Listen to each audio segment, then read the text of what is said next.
Hello বন্ধুরা, সবাই কেমন আছো? রবিবারের দিনটা আজকে খুব ব্যস্ততার মধ্যেই কাটলো। তার মধ্যে এই যে আমার বরমশাই এনেছিল কাঁকড়া। তো সেই কাঁকড়া খেতে আমরা সবাই ভালোবাসি। তো আমাদের মতো কে কে ভালোবাসো তোমরা খেতে একটু জানিও। তো ছেলের জন্য কাঁকড়া মানে রান্না করেছি, কিন্তু ও খাবে কিনা জানি না, তাই ওর জন্য একটু ডিমও করেছি। আর কি কি মেনু হয়েছে তোমরা একটু সবাই দেখো। আর সবথেকে বড় কথা, আজকে ব্যস্ততার মধ্যে কাটলো এই কারণেই, আজকে এসিটা সার্ভিসিং করতে একটা ভাই এসেছিল। তো এসি সার্ভিসিং করার পর জানোই ঘর দুয়ার কীরকম নোংরা হয়, বিছানা থেকে শুরু করে সমস্ত কিছুই পুরো পাল্টে পরিষ্কার চাদর টাদর পেতে আবার সব কিছু গুছিয়ে ঘর রাখতে হয়। তো এইভাবেই আজকে সারাটা দিন কাটলো। তোমাদের সঙ্গে যতটা পারলাম অল্প অল্প করে শেয়ার করলাম।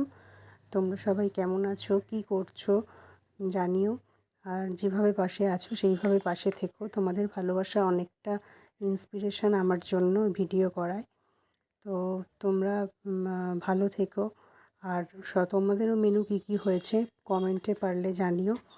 যাদের যাদের ব্লগ আমি দেখি খুব ভাল লাগে, তাদেরকে বলবো যে তোমরা আরও এগিয়ে চলো, সবসময় পাশে আছি, পাশে থাকবো। আর আরেকটা যেটা কথা, সেটা হচ্ছে যে একটা কথা না বললেই না, সেটা হচ্ছে রবিবারের দিনটা ছুটির দিন হয়তো ঠিকই, কিন্তু ওই দিনের ব্যস্ততা থাকে সব থেকে বেশি। তো ভালো থেকো, টাটা।